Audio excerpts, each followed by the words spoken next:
myself what they're gagging on. Like, it could be the knob, so it's probably just, Balls Creek.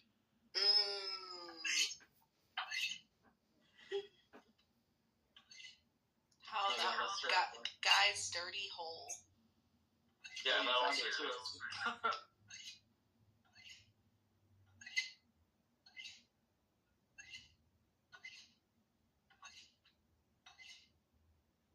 I still can't understand. Isn't there like a train station in Great Britain that's called Cockfosters?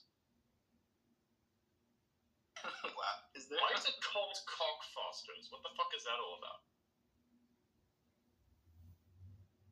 What are they trying to tell us?